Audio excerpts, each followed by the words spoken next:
बिस्मिल्लाहिर्रहमानिर्रहीम।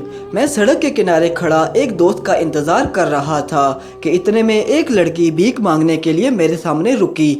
गले में स्याह दुपट्टा, आंखें नींद की कमी से सुर्ख, गहरी सांवली रंगत, काले होंठ और मैले कुचैले कपड़े पहने अपने हाथ बांधकर उसने रट्टा सुनाना शुरू किया कि बहुत भूख लगी है, कुछ पैसे दे दो, ऊपर वाला तुम्हें प्यारी सी दुल्हन देगा, दूल्हे बनोगे, गरीब की मदद कर दो। मैंने आदतन जेब में हाथ डाल कर कहा कि पैसे तो नहीं है मेरे पास, हाँ खाना खिला देता हूँ तुम्हें। उसने मुझे नीचे से ऊपर तक एक नज़र देखा और कहा कि पैसे दे दो, खाना मैं खुद खा लूँगी। मैंने नफ़ी में सर हिलाकर कहा कि खाना तुम खा लो, पैसे मैं खुद दे दूँगा। वो एक लम्हा खामोश रही और फिर कहा, अच्छा तुम खाना खिला दोगे, मेरी एक बहन भी है, उसे बुला लूँ साथ? तो मैंने जवाबन कहा, हाँ बिल्कुल, ये कोई पूछने वाली बात है, बुला लो उसे भी। उसने दाएं तरफ मुंह करके ज़ोर से आवाज़ लगाई। थोड़े से फासले से एक 6-7 साल की बच्ची लोगों के दरमियान से बचती बचाती हमारे पास आ गई।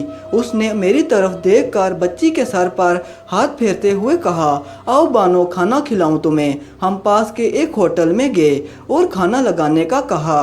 खाना खाते हुए मैंने लड़की से सवाल किया, क्या तुम्हारा दिल नहीं करता कि तुम घर बसाओ, अपनी बहन को अच्छा रहन सहन दो? उसने निवाला बच्ची को देते हुए हंस कर कहा, और ये अच्छा घर, ये अच्छा रहन सहन एक बेकारन को देगा कौन? बहुत लोग हैं, तुम भीख मांगने से बेहतर है किसी घर में काम कर लो। मैंने जवाब दिया, ना घर में काम करने की बदवा ना दो मुझे, मेरी अम्मा ने यही गलती की थी, तब ही मैं और मेरी बहन आज सड़क पर हैं और अम्मा वहाँ पास के कब्रिस्तान में पड़ी है। उसने पानी का एक घूंट पिया और कहा, किसी घर के मालिक की ही नाजायज़ औलाद हूँ मैं और मेरी बहन। उसकी आंखों में आंसू थे। उसने ठंडी आह भर कर कहा कि मैं नहीं चाहती कि मेरी औलाद भी मेरी तरह सड़कों पे हो, तभी घर में काम नहीं करती। मैंने पूछा, मगर ये बाज़ार, क्या ये तुम्हारी इज्जत पे हाथ नहीं डालता, और क्या यहाँ पर तुम्हारी बहन महफूज है? तो उसने हाथ दुपट्टे से साफ करते हुए कहा, नहीं, ऐसा नहीं है कि मैं यहाँ महफूज हूँ, यहाँ भी नोचा जाता है मुझे, मगर बहन अभी छोटी है, इसके जवान होते ही इसको कहीं और धंधे लगा दूंगी, तब तक पैसे भी जोड़ लिए होंगे, और ऊपर वाले को क्या जवाब दोगी? वो हंसी, तुम्हें लगता है कि अब भी मैं ही जवाब दूंगी ऊपर वाले को? मुझे पैदा ऊपर वाले ने किया, मगर मेरी सरपरस्ती जिसको करनी थी वो अय्याशी समझकर भूल गया मुझे। क्या वो जवाब नहीं देगा ऊपर वाले को? मेरी माँ आंतों के दर्द से मर गई, अस्पताल में किसी ने मुझे दाखिल तक नहीं होने दिया। क्या वो जवाब नहीं देंगे ऊपर वाले को?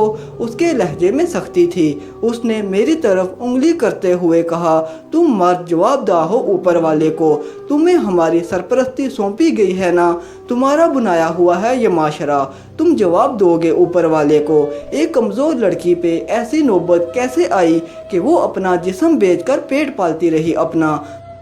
उसने गुस्से से मेरी तरफ देखते हुए कहा कि तुम ऊपर वाले को जवाब दोगे कि तुमने एक कमज़ोर लड़की को क्यों लूटा? तुम हुक्मरान ये जवाब दोगे कि तुम्हारी राया में एक लड़की को नोच लिया गया, मगर तुमने उसे एक दुपट्टा तक नहीं दिया? पीछे देखो, वो बाज़ार को देखो, वहाँ तुम्हें कोई औरत अपना इख्तियार चलाती नज़र आ रही है क्या? ये तुम्हारा बनाया हुआ माशरा है, ये तुम्हारा बनाया हुआ बाज़ार है। यहाँ मर्दों में से किसी एक को भी मुझसे गर्ज नहीं कि मैं किस हाल में हूँ। यहाँ मर्दों को बस अपनी हवस से गर्ज है। जानते हो तुम मर्दों के मुआशरे का क्या असूल है? औरत हो और घर से बाहर हो तो वो महफूज नहीं रह सकती, तुम लोग उसे नोच डालते हो। उसने इशारा करते हुए कहा कि वो भिखारी देख रहे हो तुम, वो नमाज के वक्त जाकर नमाज पढ़ता है। जानते हो क्यों? क्योंकि वो मर्द है, वो आज़ाद है। मैं एक बार मस्जिद में गई। अव्वल तो मुझे अंदर नहीं आने दिया, जोर ज़बरदस्ती से अंदर चली गई तो हवस परस्तों की एक भीड़ मेरा अंग अंग देखने को मस्जिद तक आ गई। मैं सुकून से नमाज तक नहीं पढ़ सकती और तुम कहते हो कि मैं क्या जवाब दूंगी ऊपर वाले को। ये मदीने वाले की रहमतें हैं कि तुम जिंदा हो, वरना बाखुदा तुम्हारे गुनाहों पे बड़ी सख्त पकड़ होनी थी तुम्हारी।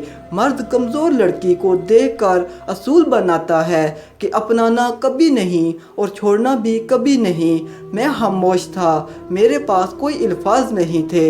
मैंने बोंडे तरीके से कहा, हाँ मगर कुछ मर्द होते हैं जो अपना लेते हैं।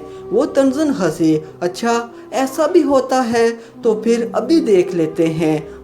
उसने सर पर दुपट्टा ओढ़ा और कहा कि मुझसे निकाह कर लो, ये बिकारन का वादा है, तहज्जुद भी नहीं छोड़ूंगी कभी। मेरी आंखें फट गईं, मेरे पास कोई जवाब नहीं था। वो फिर बोली, क्या हुआ, अच्छे मर्द हो ना तुम, तो दे दो एक मजलूम लड़की को सहारा। मैं खामोश था, जवाब दो ना। मर्द तो ये कहते हैं कि कुछ मर्द होते हैं, मगर वो कुछ मर्द पता नहीं कहाँ होते हैं। मैंने तो कभी नहीं देखे, मैंने जब भी देखे तुम्हारे जैसे ही मर्द देखे। यहाँ कोई अपनाने वाला नहीं, और भला अपनाएगा क्यों? उसे घर से बेदखल तो नहीं होना, ना ही लोगों की बातें सुनकर जीना होता है कि देखो इज्जतदार होकर एक बदचलन लड़की को घर में लाया है। वो जोर से हंसी, पता नहीं तुम मर्दों के नज़दीक इज्जत क्या है। तुम बाहर की औरत को घूरने, चुपके से मुंह काला करने और सफ़ेद काटन पहनने को इज्जत कहते हो, मगर हकीकत में इज्जत वो एहतराम है, वो रुतबा है जो तुम एक मुझ जैसे बेइज्जत को देते हो, और तुम ये कभी नहीं करते, कभी भी नहीं। मेरी समाअत और बसारत जवाब दे गई थी। मैं नहीं जानता था कि वो कब खामोश हुई, कहाँ खामोश हुई और कब चली गई। बस वो चली गई थी जब मुझे होश आया। उम्मीद करता हूँ कि आपको हमारी आज की ये वीडियो ज़रूर पसंद आई होगी। अगर वीडियो अच्छी लगे तो चैनल को सब्सक्राइब लाजमी करें और साथ लगी घंटी को भी दबा दें, ताकि आपको हमारी हर नई आने वाली वीडियो का नोटिफिकेशन मिल जाए। और कमेंट सेक्शन में हमारी हौसला अफजाई करें। शुक्रिया।